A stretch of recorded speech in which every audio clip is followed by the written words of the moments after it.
బాబోయ్, నిజం చెప్పాలంటే నేను నిన్ను పెళ్ళిలో చూసినప్పుడే నీకు పడిపోయా. అప్పటి నుంచి బాగా గుర్తొస్తున్నావు. నీతో కొంచెం టైం స్పెండ్ చేయొచ్చని టికెట్ లేకపోయినా ట్రైన్ ఎక్కేసా. రీను, విననట్టు నటిస్తున్నావు కదా.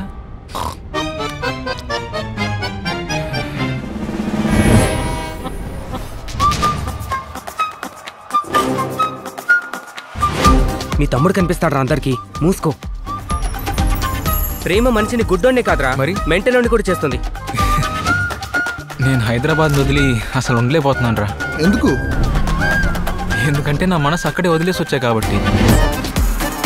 ఈ ఫ్రెండ్ జోన్ అనేది కుమారి ఆంటీ లాంటిదిరా. పబ్లిసిటీ పైసలు రెండూ ఉంటాయి కానీ ప్రశాంతత ఉండదు.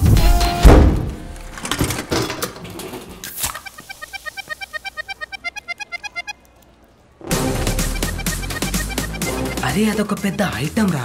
రే రే, నీ గర్ల్ ఫ్రెండ్ గురించి నేను తప్పుగా మాట్లాడితే నువ్వు ఊరుకుంటావా? గేట్ కోచింగ్ నీకు సెట్ అవుతురా, అది నీ మొహం చూస్తేనే అర్థమవుతుంది. అలా అయితే ఐ మ్యారీ ఆది. అయ్యో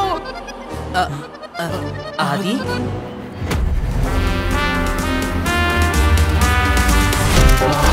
రీనుక్ వయసులో పెద్దోడు, తెలివైన వాడు, వెల్ సెటిల్డ్ అయిన వాడు కావాలి. ఇంకా ఐటీ ఫీల్డ్ అయి ఉండాలి. వాడు హైటెక్ City IT employee. Acknowledgement EOD I'm audible అని ఏదో ఒకటి చెప్పి నిన్ను ఓవర్టేక్ చేస్తాడు. అయిపోయింది కదా, ఇన్స్టాగ్రామ్ కోట ఒకటి చెప్పొచ్చు కదా, బాగా తగ్గిద్ది. ఏంటి? నీకు నాకన్నా మంచి అమ్మాయి దొరికిద్దని. అలాంటి కొటేషన్స్ ఏం లేవు. అందరికంటే నేనే మంచి అమ్మాయిని కాబట్టి. ఇప్పుడు ఏం చేద్దాం రా మరి?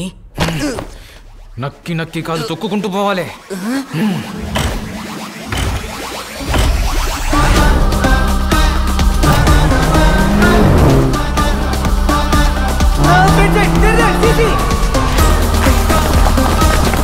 ఇంకా చాలా అప్పు సచిన్. ఇంకా డీప్ గా వెళ్తే నీ హార్ట్ బ్రేక్ అవుతుంది.